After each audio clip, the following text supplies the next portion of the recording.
Au lendemain de l'attaque, l'identité de l'assaillant soulève encore beaucoup de questions. Ses empreintes digitales correspondent à celles d'un homme d'une vingtaine d'années, connu des services de police depuis 2013 pour une affaire de vol en Réunion dans le sud de la France. Lors de son interpellation, l'homme avait affirmé être originaire du Maroc, mais son identité n'avait pu être confirmée. Cette identité, il faut savoir qu'elle est quand même contredite par un papier manuscrit qui est à la base de la saisine du parquet antiterroriste parisien. Un papier manuscrit sur lequel il figure des mentions manuscrites et qu'on trouve dans ses vêtements, sur lequel il y a la profession de foi musulmane. Il y a un drapeau de Daesh qui est dessiné.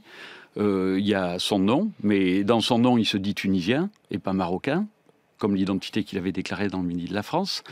La section antiterroriste du parquet de Paris a été saisie et une enquête a été ouverte pour déterminer ses motivations. Car les policiers ont retrouvé sur lui un téléphone portable qui contient une carte SIM allemande et une revendication manuscrite dans laquelle il prête allégeance au chef du groupe État islamique. Mais pour Christiane Taubira, la garde des Sceaux, l'homme qui dit vouloir se venger contre les attaques en Syrie n'a à ce stade aucun lien avec la radicalisation violente. Il est 11h30 ce jeudi matin lorsque l'agresseur s'approche du commissariat.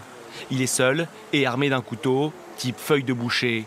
Quand il voit les policiers, l'assaillant brandit son couteau et crie « Allah Akbar, Dieu est grand ». Selon les témoins, les policiers lui demandent de s'arrêter, de reculer, mais l'homme avance. La police tire 6 balles, l'agresseur tombe à plat ventre, mortellement touché. Sous le manteau de l'assaillant, les policiers spécialisés découvrent une pochette d'où sort un fil électrique.